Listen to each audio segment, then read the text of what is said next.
Shout out to Mike Tag. Keep bringing the hype to the Cowboys Nation. We love and appreciate it. Now, can you dig it? Let's get it. What's up, Cowboy Nation?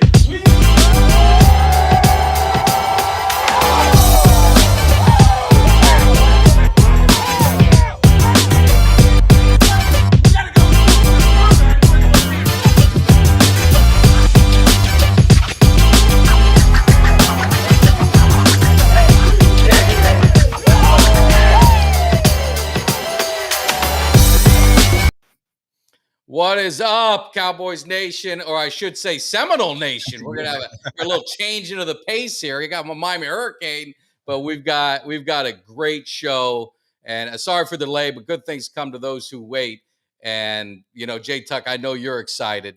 I mean, we're Super talking excited. about a legend for Florida State, national champion, Heisman Trophy, won all the awards, but probably a better person than he is an athlete. So that's what really excites me at the opportunity to talk to him a little bit. But let's not waste any more time. What do you think, Jay Tuck? Let's go. Let's get to it, man. I've been excited about this one for a And while. I got a treat for you too. But let's bring in Mr. Charlie Ward, get you on the prime spot. How are you doing today, sir? I'm doing well. How about you all? Good. Well, you can see I transformed the Cowboys cave, and Jay Tuck knows it's a Seminole cave now, which it's very hard for a cane to do. But I have the ultimate respect for you, and I just first want to thank you for joining the show, and hopefully we'll have some fun. What do you think, Jay Tuck and Charlie? Yeah, I'm excited. So, Charlie, I have to tell you something. So, as a kid, my name is Jordan Michael Tucker. So, I was named after Michael Jordan. So, I grew up as a basketball player, and my uncle always said, "I want you to play football too." And I was like, "No, I just want to be a basketball player." And he's like, "You can be the next Charlie Ward." And I was like, "Who is Charlie Ward?" So, we sit down and watch the Florida State game. And from that moment, I became the biggest fan of yours and also the Noles. And I still have this card from when I was a kid. And it's you in like a football jersey, your Florida State football jersey, and also your shoulder pads. And I kept that card ever since I was a kid. So I'm super excited. So I want to say thank you for showing that you can be a dual sport athlete, but also it's okay to be a Seminoles fan. Because if not, I probably would have ended up like Mike in that ugly green and orange. It can't be that.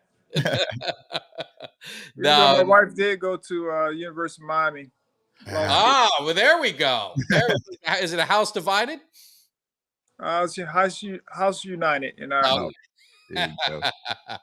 No, that's awesome. Well, let's kick into it. And I was we don't want to age anybody, but I was in high school during these key years, and I had Coach Erickson on recently, and we talked about those Miami years, in the early '90s, and it was all about Florida State, Miami, college football. To me, it's still.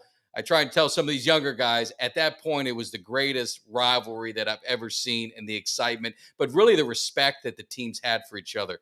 So looking back at '92, your first start, your first season at the helm with the Seminoles, playing Miami, you got wide right 2 down in the Orange Bowl. What, you let them down to that drive. What did that feel like for the team? Just that was your only loss, and it's such a heartbreaking fashion, and you had it the year before with wide right 1. What was the mindset of the team? Well, I mean, it's definitely a heartbreaking loss. You lose by 3 points, and during that time, a tie was just as good as a win. So we were hoping that we could make the field goal. However, it didn't happen, and we left some opportunities to score quite a few times in that game from an offensive standpoint, and defensively, to give up 19 points is a good deal, and they didn't give up very much either. Yeah, our defense and their defense, and so, but we lived in the red zone, but we kept kicking field goals. That was really the biggest difference, and you see that today in a lot of games. The team that lives in the red zone, but they continuously kick field goals, they normally don't win against quality opponents. So that was our deal, and I mean we we just wanted to make sure that we didn't lose again. Mhm. And we didn't. Yeah. But during that time, you didn't have an opportunity.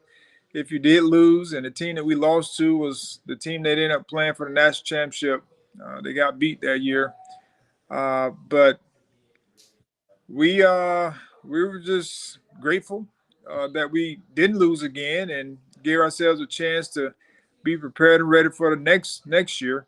Yeah, and And and the thing is, back in the day, the national championship was really decided a lot of times in that Miami Florida State game. Now Mhm. Dexter Carter was on, former Seminole, and he reminded me that one year that we won a national title, Florida State beat us. But, yeah, it happens that way. But going into the '93 season, and Jay Tuck, I know this is your year. This is what you want. Mhm. Just amazing, amazing, amazing season, and you put it on Miami. But Jay Tuck, any thoughts on that or any questions on Yeah. that? So I was going to ask you, what was it like to play for the late great Bobby Bowden? Like, what was your fondest memory playing for Coach? well, I mean, he was a Christian man, and he lived that way, Mhm. and he treated people with respect, and he was a riverboat gambler. I mean, he gambled a lot of times, and you know he was going to live with the results. He had Mhm. prepared himself, and he was a trick play guy offensively. He liked putting in trick plays, but he had a great system. And his whole mantra was around family. Mhm.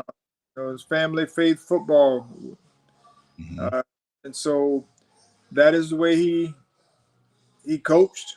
That's the way he lived, and I was grateful to have an opportunity to be a part of his program. Yeah. So what ultimately led you to make the decision to go to Florida State? Because being a dual sport athlete, did you have other offers, or what actually sold you on becoming a Seminole? Well, Coach Bowden allowed Brad Johnson to play basketball. Mhm. The other team that was in the mix was the University of Georgia. Mhm. They didn't have anybody Mhm. that played basketball and football. So it made it a relatively easy decision once it was all said and done. Coach Bowden said that I could play basketball. And I had to do my part by making sure my grades were in order. Mhm. And he said if that was the case, then I would have an opportunity to play. Even though it took me a year to get on the basketball court because I was the punter the first year, my freshman year. And then that spring, they wanted me to go out and get one spring in. I knew I wasn't going to compete for the starting job because the two guys that were there were sophomores. Mhm. So they tried to trick me, like you come out in the spring and you can compete for the job, and that wasn't the case. And I knew what it was. It was good for me to get a spring in Mhm. before basketball started. For me the next year, but I enjoyed having mat drills, going through mat drills and spring practice, Mhm. and doing all necessary things to get prepared and ready for the season. Yeah, yeah, and I had the opportunity to meet Coach Bowden on a recruiting trip. Now he wasn't recruiting me, but a friend of mine was a high school coach, and he'd let me tag along. And I could just tell you, I mean, he had me ready to run through a wall. I was like, "Can I sign? Where can I go?" He was just such an amazing coach and one of the greatest. And it's just, I still have a picture in my Canes cave of Howard Schnellenberger and Bobby Bowden in the ring with boxing gloves, and he was just such a great man. And it shows in the type of players that came out of that university. I live in Tampa now, so I was there, during the years of Derek Brooks and Warwick Dunn, some of your teammates, and you want to talk about the best of the best on the field and off the field and all the things they do in the community, just like yourself. It's just, you could see that he had an impact on a lot of players at Florida State, and was a phenomenal, head coach. And like he always said, if it wasn't for Miami, he probably would have had 5 national Right. championships. But you delivered the first. You I delivered was the first in that '93 season, and it was one of those amazing years for you, statistically. But I just want to know, you guys put it on McCain's. What was that kind of like the the pressure's off and we're just going to get rolling? Was there a lot of pressure going into that game, or were you guys confident and felt that you were going to handle your business anyway, or was those losses, those in the previous couple seasons, weighing on you guys? Well, there was never pressure. Our expectation was to win every game. So we had players that every game we played, we knew we could win. And so that's half the battle. When you have a team that can compete at the highest level, no matter who you're playing. So it's just a matter of guys coming down and executing at a high level and making plays at the right time. And so that Miami game, the game was looking very similar to all the rest of them, where, we were winning the game and then Miami would score late or, to pull away in some form of fashion. And it was very similar that way. We jumped out on them 21-7, I think it was, at the time, and with some big plays. And, in games like that, big plays matter, and getting a cushion in the lead matters. But the key for us in the second half was we didn't turn the football over, and we kept drives together long enough. And then our defense, they were good all the time. They were stellar. So they gave up 3 points in the second half. And then we were able to get a late interception to seal the game, which was something that we were hoping would happen, some form of fashion, for us to be able to get past, because it was 21-10, and we didn't want to see them come back again like they've done every year to win it at the end. And so Devin Bush, the interception to seal it. And that was just, the monkey off our back in the sense of getting over that hump. Yeah. But that wasn't the only game to. No. Yeah. Notre Dame. So we had a hiccup there at Notre Dame. But that hiccup, playing on the road against, I think they were number 2 at the time. And so it wasn't a huge loss because we lost by a touchdown. We came back and we actually had the football with the opportunity to score, to tie it up. And, it just didn't happen. It wasn't meant for us. And I think that played a big part in us not dropping too far out of the top. Yeah. Five. And college was just different then, because it was weird. It was the timing of the loss. You could have one loss, but if it was later in the year, it's going to haunt you. And I think, obviously with Notre Dame, that one loss, they got later in the year against, I think it was Boston College, if my memory is right. They lost. Oh, sorry about that. They lost. They lost the game the following week. Seemed to be the thing that happened when teams beat us, or they play super hard and they end up losing, and then they tank. Seemed like after they play us, and so we were happy that they got loose and the game was close, and they ended up losing it because we didn't drop as far as people wanted us to. We were number 3 at the time, and when they lost, that pushed us back into the top 2. And then we just had to go take care of our business. That same night we played NC State. After we saw and watched Notre Dame lose, so it was time for us to go out and take care of business, and we did. We won that game 6-3, and then we had to hit the swamp where they were at a 23-game win streak going into that game, and of course, as I've said, we were confident going in because we wanted to be the ones to break the streak. Yeah, and we were able to do that. Not going away, but again, if you're going to be a championship team, you got to make plays at the right time. and we were up the whole game. Quiet the crowd the whole game until the fourth quarter. They made some plays down the stretch of that game to close it to like 5 or 6 points, and then we were able to make a play to seal it. My pass to Ward to seal it, and so that secured a spot for us in the championship game. Yeah. The Orange Bowl of all places. Orange Bowl. So one of the greatest games in college football history. So take us through the emotions of that game. Because even going back and I watched it the other day as we're getting ready for the show. And I still had a minor heart attack, even though I knew it was going to happen. Like, what was it like going through that game? And actually, when they put time back on the clock, when we thought everyone sealed it, what was your thoughts going through that game?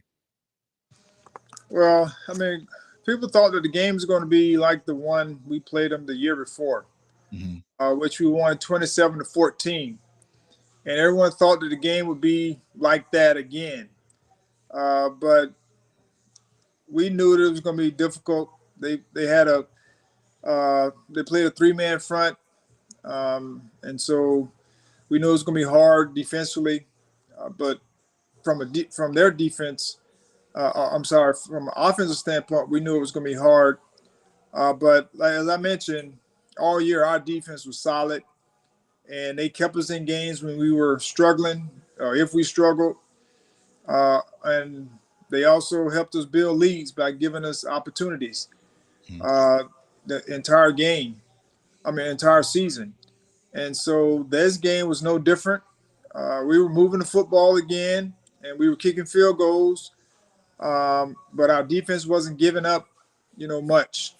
We were fortunate to get some penalties that got some things called back.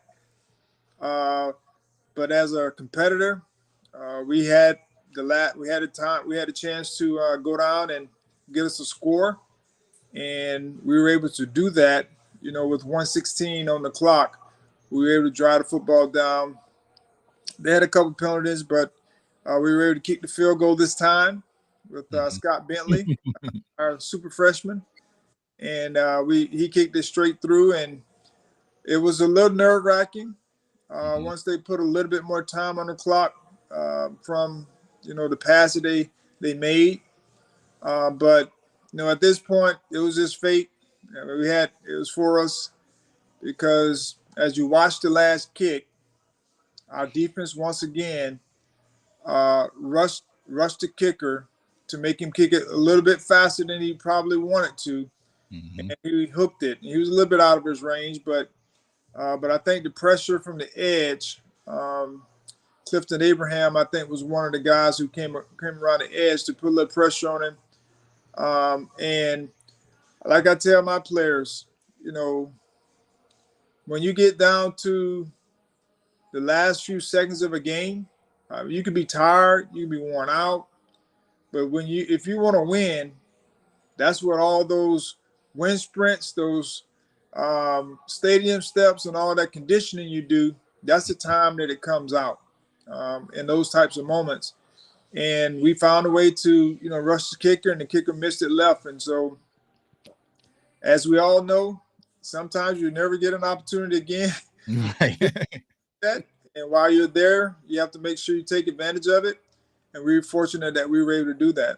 Yeah. Yeah. I mean, what a amazing season, bringing that national title back, for Bobby Bowden and all the great seasons you guys have had, getting close. Like I said, there were so many times you guys finished 2 just behind Miami. But I just have to ask a question: is Florida, Miami? I asked Brad Johnson. I've asked Miami guys. What's the bigger rival for you when you're playing? Was it going to the Swamp or going to the Orange Bowl? They were both. It was the same. It was the same. Yeah. I always felt that in talking to Miami players in Florida State, we always had there's always respect, even the fans. But neither one of us seemed to like Florida, so I just wasn't sure if that's the way you felt too. But Florida just happens to be the sandwich. So yeah, of both schools, and so they just get the brunt of the top and the bottom, and that's just it. yeah. And looking at your opportunity. Obviously, you had a phenomenal Heisman Trophy. You won every award, and then you've got the NFL draft. And I know that they said if it weren't going to be a first round pick, you didn't want to go in, and they didn't draft you. But I mean, looking back, I know you said there was no regrets, but looking at today's game and how things have changed from then to now, I tell people you remind me more of like Steve Young. You weren't a running quarterback. You were one of the more accurate passers in college football. You could throw on the run. You can extend plays. It seems to lend itself a lot in this game. I think it was a big mistake by teams not taking you, and that's coming from a Miami fan. I've seen you. You should have been playing in the NFL. But if you had to do it now and you had the same opportunity, do you think you would have wanted to go to the NFL over the NBA? Well, it wasn't a matter of what I wanted to do. And today's time is totally different than when I came out of school. And Yeah. so probably, I don't know what it would be, but in this day and age, playing two sports is not, going to happen, not at a decent level. There's just a lot of demand on, there's just a lot of demand in both sports. But I was able to do it, and I'm grateful that I had two coaches that were willing to allow me to do it. But it wasn't a matter of choice for me. As I mentioned, and I talk about a lot, is do you have to go where there's a job? Mhm. We don't go places where there's no job, no job offered. And so, the NFL didn't offer me a job, and so that was something I needed to, understand. At the time I did, and once that happened, I just went and started pursuing my NBA career. And so I put a lot more time, I should say, into preparing for the NBA combines and the NBA draft. And that was, it was real worth it because I got an opportunity to play, get drafted in the first round of the NBA draft by the New York Knicks. And it was definitely a God thing because at the time when I made my statement about, if I didn't get drafted in the first round of the NFL, if I got drafted in the other round, I would consider my other options. I had no clue that I would be a first round pick in the NBA. But, as I talk about when I go out to speak, when you make decisions in life, you have to be willing to live with the results. Mhm. And whatever those results are, it's the choice that you made, and you just have to be willing to live with it. And so I was willing to live with not being drafted in the NFL if that's what my statement meant. And God was gonna. My prayer was God to open and close the door. Mhm. So He definitely closed the NFL door, and that was just an opportunity for me to be able to go and push forward the NBA career, and He opened that door for me. So all I asked for in life is a chance, and that they gave me a chance.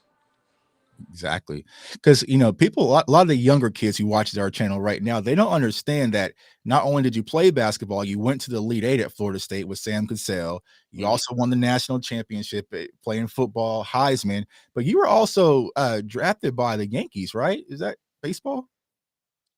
Yes, the Yankees, Yes. Milwaukee Yeah. Brewers, Yeah. Mhm. my junior and senior year. Yeah. But I played baseball 1 year in high school, and most of my baseball time was doing little league, like Mhm. 5th and 6th grade. But I mean, they drafted me based upon Potential. potential, and if I would have chosen to go play baseball, they wanted to have my rights. Mm, Yeah. that makes But sense. that just shows the type of athlete, Jay Tuck and I were talking about so many times on college athletes, you hear Bo Jackson, Herschel Walker.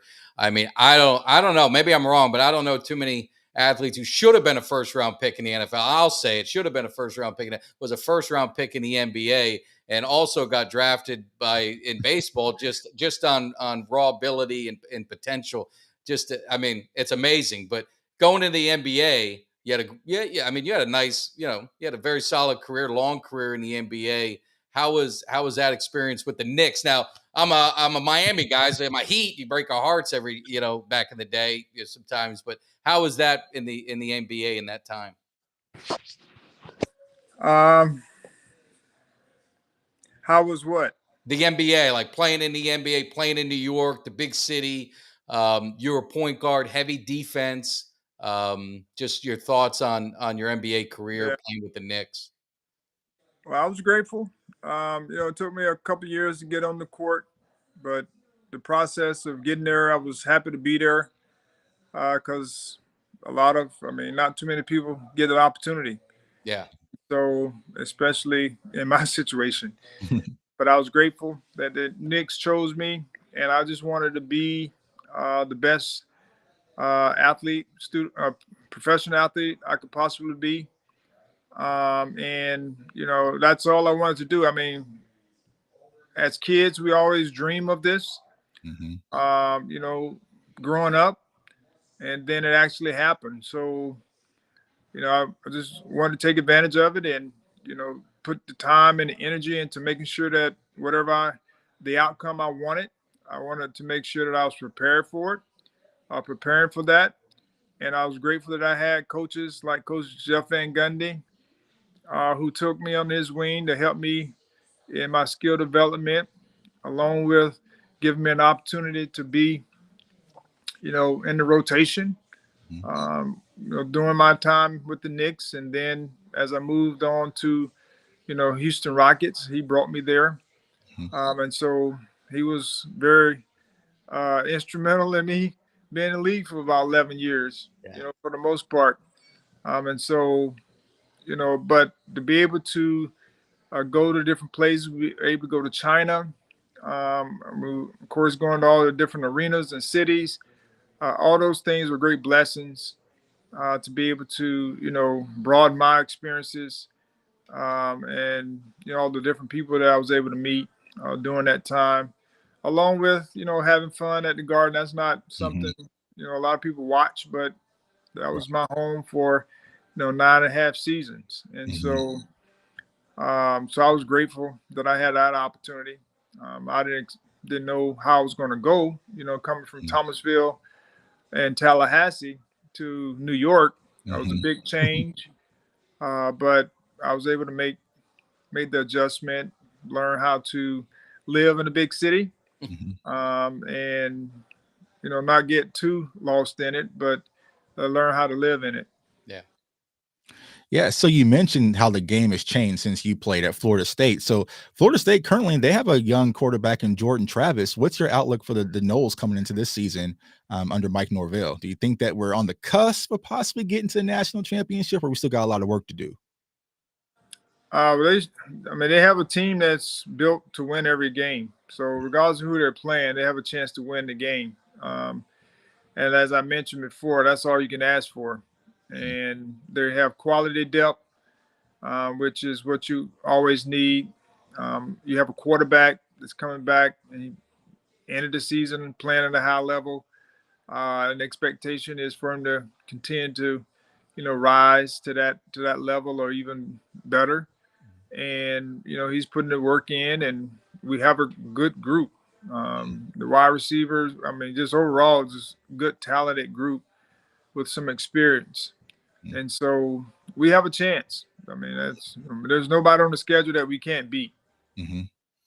Yeah, and that's not. He's including Miami too. I know. Well, Jay Tuck he's a jinx because we've been together. Well, thankfully, I missed the last one where we got absolutely steamrolled. But we've been together for the last couple of Miami games. They haven't turned out in my favor, so I'm starting to wonder if Jay Tuck might be the problem. But it goes similar to Miami. I think Miami, obviously with Cristobal, they're getting things going. I think he just needs a little bit more time and get things going. But your thoughts on college football today, with the NIL, the transfer portal. Do you think that's a good thing for the game, or do you think it's something that is a little bit could get out of hand? They need to put some parameters around it, so that they can get a handle on it. Because right now, one reasons they put it in was for more retention, and that was the thought process. But it turned into a pay-for-play scheme, recruiting mechanism for for high school athletes and guys on other teams, or ladies players from other teams. Mm-hmm. And so that's something that they need to put some parameters around, to be able to get it under control Mm-hmm. from that aspect. And but I think hopefully if they can put some parameters around it, then it won't become a major focus, outside of just retention. You get them there. Hopefully they can put something in place. I would like for them to have a clause in there where, you sign and you have to start school before you can get an NIL deal. Mm-hmm. Now you can work the deal out before you get on campus, but it doesn't kick in until you actually start classes. Mm-hmm. That way, even if the deal was done before, it doesn't look like there was recruiting violations. Mm-hmm. So it's just those types of things that I feel like can be very helpful. Yeah, I agree. It feels like almost free agency in college sports right now. It's open season with the transfer portal and a lot of different things going on. Mike, you have a question? No, I know we're up against the clock. So Jay Tucker, if there's one last thing, otherwise I just wanted to just talk about all the great things that Charlie Ward's doing in the community. Obviously his coaching basketball and giving back and all that kind of stuff. So, but I know you're the big fan, so I want to give you one last shot. I would just say, the last question I would ask you, a kid comes up to you and say, "Hey, Mr. Ward, I want to accomplish some of the things that you accomplished in your career, sports wise." What would be your number one message you would get to the kid? Well,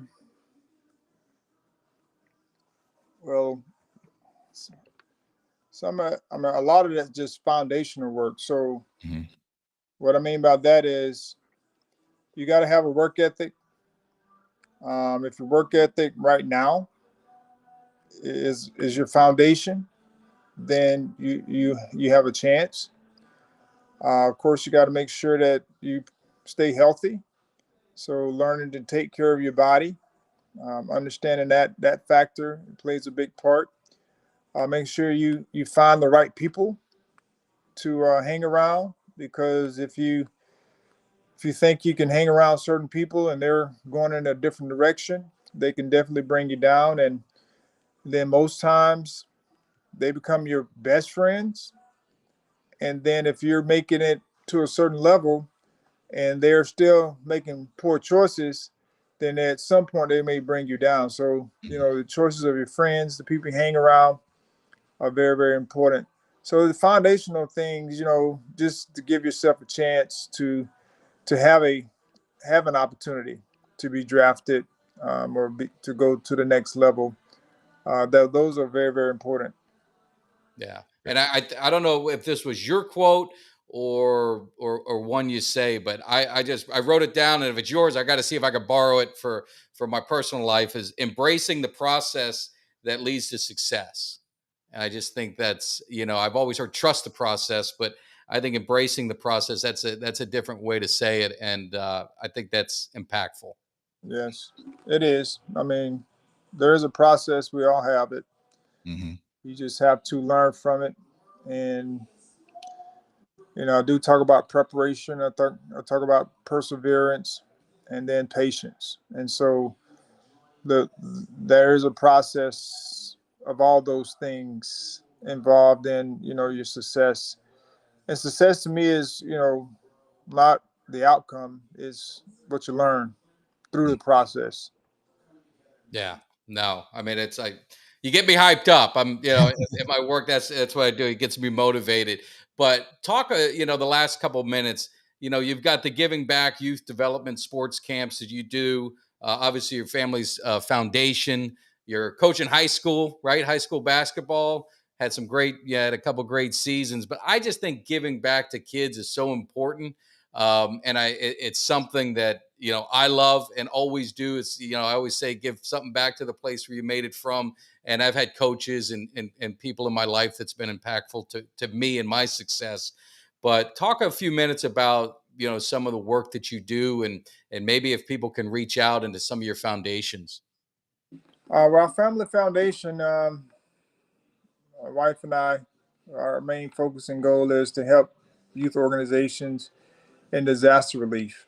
Those are our two main focuses, and we currently have a shoe drive going on right now. You can find out more information, on the website charlieward.org, and we have a shoe drive that we're going to be giving to underserved youth that are in sports, football, basketball, baseball, golf. So we have that drive going on right now here in the local area. And I'm doing a Father's Day clinic uh, and a Father's clinic, and one in Tallahassee, which is on Father's Day, and then September 24th, I'm doing another one, same format, in Thomasville. And so those are two things that we do. And our daughter, um, as I said, is a family foundation. So our daughter raised funds for I-9, which is a local, it's not local, but it's national organization for youth sports. And so she raised money to help scholarship some of the kids to be able to participate in their sports, and also Javassier, which is a orchestra, youth orchestra. She helped to provide some resources for them to be able to get instruments for those that may not have had them, and also for those that wanted to be a part that may not have had resources to be a part. She helped raise funds for that. And so that's our mission and goal, is to be able to help those that are in need, and then partner with those that may have, and we all need something. Mhm. Uh, so that's our main focus and goal as our foundation, is to be able to give back.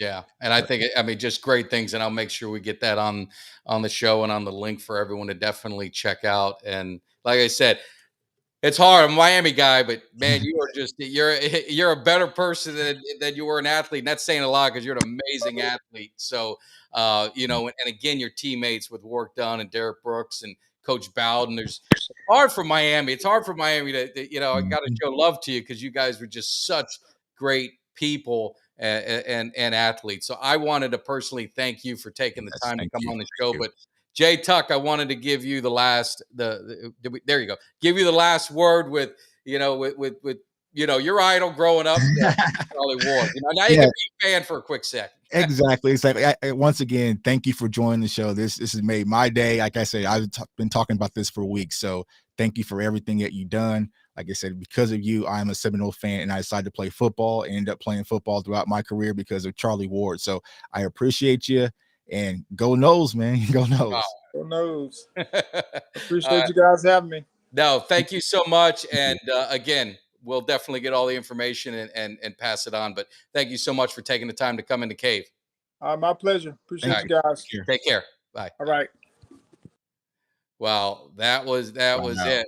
That was such a great person, Yeah. great athlete, and we'll definitely get all the stuff on there. Go Knowles! I mean, gee, I No, it's redid like, yeah, the I had cave this and kid, this card. This card is a pretty sweet card, man. I had this card since I was a kid, man. And I just remember seeing this card and seeing the basketball jersey and the football pads on.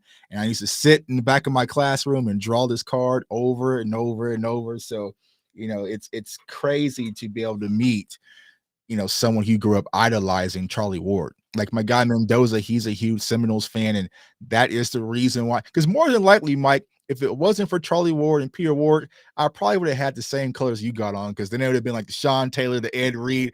I probably would have just been a Cane. But just seeing Charlie Ward, him jump off the screen, and what a lot of people don't understand is like he threw for 26 touchdowns and only 4 interceptions. Like yes, he was an incredible quarterback in college, and we see the Bryce Youngs and a lot of these different quarterbacks that a lot of people are talking about. Like he won the Heisman by a huge marginal rate. Like he was just by landslide, tops and bottoms, the best player in college football. So, for a lot of the younger people who watch these channels and we're like, who was that guy?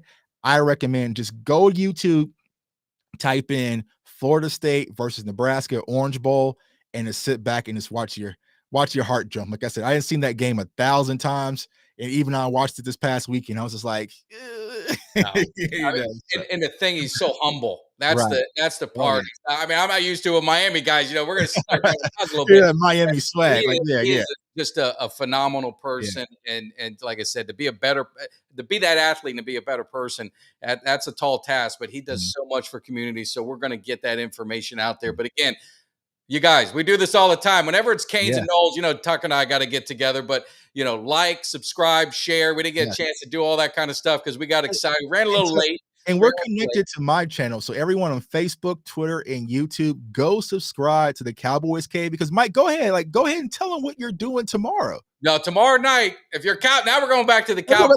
You'll chase the colors back. You'll chase the colors back. We can change that. We got Coach Dave Campo coming into the cave, talking about his career. And people forget, I don't talk. I mean, 18 years with the Cowboy organization. He was there in '89. Yeah. He saw the breakup with Jimmy and Jerry. He came from Miami. He was on the Miami coaching staff with Jimmy. The thoughts going through his head. Then he gets inherited a pretty rough roster. Right. Turned into no favors when he got to be the head coach. Right. Exactly. So you guys definitely check it out, because that's what's important. I tell a lot of young Cowboys fans, know your history, know about Dave Campbell. Like there's a lot of shadiness that happened after the whole Jimmy Johnson situation, and I'm sure Campo can definitely elaborate on some of it, maybe not all. Yeah, well, we'll see what we get at him. But he's a great guy, and we're so looking forward to it. So again, we're going to have some more stuff up our sleeves. I'm still working on one more no for you. One more love fest. I don't know, man. I mean, you set the bar pretty high with that one. Like that was pretty high. I remember when you text me, I was like, oh my goodness. Like and here's the crazy thing. I've interviewed coaches, players. This was like the first interview I was kind of like nervous for, because like, man, this is Charlie Ward. Like this is the poster I used to have on my wall, and throw the football, around in my room, like, so it's different, man. But like you said, he's an incredible person on and off the court and field, which makes it even easier to root for. So yeah. The only one that got me scared was Barry Switzer. He just made me nervous throughout the whole interview. He still had that voice, still had that, and I was like, oh man, I'm scared. Yeah. So anyway, I know you got something. What are you doing? You got another thing going on, right? Yes, I am about to hop on here in a second with George Teague. We're going to do a lot of NFL draft content with George Teague. For those who do not know, he's the protector of the star. So anytime you watch Dallas Cowboys football and you see T.O. run into the star and he gets cream, that's George Teague. So I'm about to jump on George Teague's channel here in a minute and talk some NFL draft. So come on through, man. Come on through. We are gearing up for draft season. A lot of draft content gearing up for next week. This is where the fun starts, Cowboys Nation. Yeah. You guys take care. Jump on, stay on with J Tuck. I'll be checking that out. You guys take care. I appreciate